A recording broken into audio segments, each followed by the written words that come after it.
आपने देखा होगा स्टील का एक चम्मच बड़ा खूबसूरत और चमकदार होता है, लेकिन अक्सर बाजारों में जैसे बाहर पड़े होते हैं तो उनके ऊपर धूल और मिट्टी जम जाती है, तो उसकी चमक दमक खत्म हो जाती है। जब आप लेने जाते हैं उसी चम्मच को वो उठाता है दुकानदार और उससे कपड़े से झाड़ देता है और बिल्कुल चमकदार बन जाता है और आप उसे ले आते। अब इस चीज में कुछ भी नहीं बदलता। जब पहले चमकदार था तब भी वही था, उसके ऊपर धूल मिट्टी जम गई तब भी वही था, और दोबारा उसको साफ कर दिया तब भी वही है। सिर्फ क्या बदला है कि ऊपर की तय जो थी उसको उतार दिया गया। यही स्टोरी है दांतों की। दांतों के ऊपर एक तय जम जाती है जिसकी वजह से वो पीले नजर आते हैं, उसको साफ करना जरूरी है। अब होम रेमेडीज की अगर बात करें तो उसमें हल्दी का नाम लिया जाता है कि हल्दी से दांत जो हैं वो दोबारा वाइट हो जाते हैं। तो ये कैसे हो सकता है? जब हम उसको छुएं तो वो रंग जो है वो उंगलियों पे लगा रह जाता है, कपड़े पे अगर हल्दी लग जाए तो दाग नहीं जाता। तो ये कैसे पॉसिबल है कि एक रंगदार जो चीज है वो दांतों को वाइट कर देगी? ये सुनने में बड़ा अजीब लगता है, लेकिन इसको समझने के लिए थोड़ा सा साइंस को समझना होगा। रिफ्लेक्शन के अमल को आप समझते होंगे कि किसी भी चीज का कोई रंग है वो इस वजह से नजर आता है कि जब लाइट उस पर पड़ती है तो जो कलर रिफ्लेक्ट हो जाए, वापस टकरा के चला जाए, वो कलर हमें उस चीज का नजर आता है। इसी तरह हमारा हेल्दी दांत जो होता है, इनेमल जो होता है, जब उसके ऊपर लाइट पड़ती है और वो टकरा के वापस चली जाती है तो हमें वो दांत वाइट नजर आता है। लेकिन अगर कोई भी चीज इस रिफ्लेक्शन में अगर रुकावट बनेगी तो उसकी वजह से दांत जो है वो डार्क नजर आएगा, और ये ना नजर आने वाली लेयर जो है जिसकी वजह से रिफ्लेक्ट नहीं होती लाइट, उसको हम प्लाक कहते हैं। अब यहाँ पे एक सवाल है कि अगर प्लाक की लेयर को रिमूव कर दिया जाए तो क्या दांत दोबारा से वाइट हो जाएंगे, बिल्कुल खूबसूरत और चमकदार हो जाएंगे? इस चीज को मैं एक मिसाल से समझाता हूँ। आप समझ लें कि इनेमल जो है वो एक शीशे की तरह है जिस पे लाइट पड़ती है तो वापस टकरा के चली जाती है, लेकिन उसी पे अगर ऑयल की लेयर लगा दी जाए तो उसकी चमक दमक जो है वो बिल्कुल खत्म हो जाएगी, कम हो जाएगी। अब शीशा जो है उसको इनेमल समझ लें और जो ऊपर लेयर लगी हुई है उसको प्लाक समझ लें, और ये प्लाक की जो लेयर है ये बैक्टीरियाज की वजह से बनती है। मुंह के अंदर बेशुमार किस्म के बैक्टीरियाज होते हैं,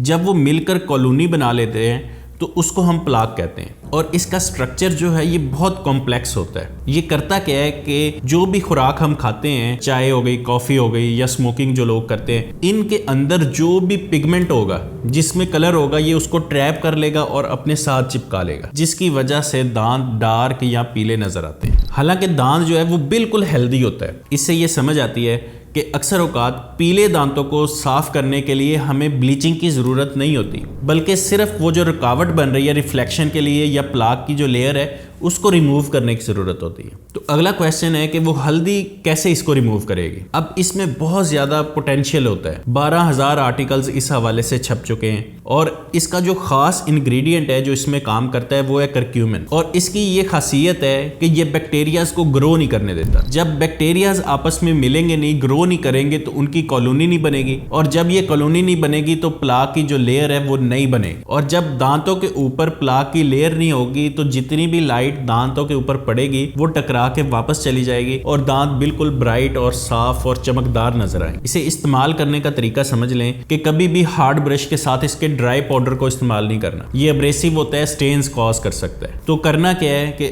हल्दी का पाउडर लें और इसमें कोकोनट ऑयल के चंद कतरे मिला लें, इसको मिक्स करें और एक पेस्ट बना लें। उस पेस्ट को सॉफ्ट टूथब्रश के साथ लगा के आप इसके साथ ब्रशिंग कर सकते हैं, और इसके साथ साथ मसूड़ों का मसाज भी किया जा सकता है। अब इन सारी चीजों से होगा क्या कि प्लाक जो है वो नहीं जमेगा, और यही सबसे बड़ी वजह है जितनी भी मुंह के अंदर या दांतों की बीमारी है। जब प्लाक नहीं होगा तो दांतों में कीड़ा नहीं लगेगा, प्लाक नहीं होगा तो मुंह से स्मेल नहीं आएगी, प्लाक नहीं होगा तो दांतों से खून नहीं बहेगा, और अगर प्लाक नहीं होगा तो मुंह से स्मेल भी नहीं आएगी। और प्लाक को जमने से रोकने के लिए हल्दी जो है ये एक सस्ता तरीन और बेहतरीन होम रेमेडी है, लेकिन इसका इस्तेमाल एतदाल से करें। इसको डेली नहीं यूज करना। अगर आप इसको ओवर यूज करेंगे तो अब्रेसिव होने की वजह से और रंगदार होने की वजह से ये दांतों के ऊपर स्टेनिंग कॉज करेगा। और एक उससे भी अहम चीज कि अगर प्लाक जम चुका है और वो हार्ड होकर टाटार में या कैलकुलस में तब्दील हो चुका है तो फिर होम रेमेडीज काम नहीं करेंगी। आपको डेंटिस्ट के पास जाना होगा, वो दांतों की प्रोफेशनल स्केलिंग करेंगे, जितना भी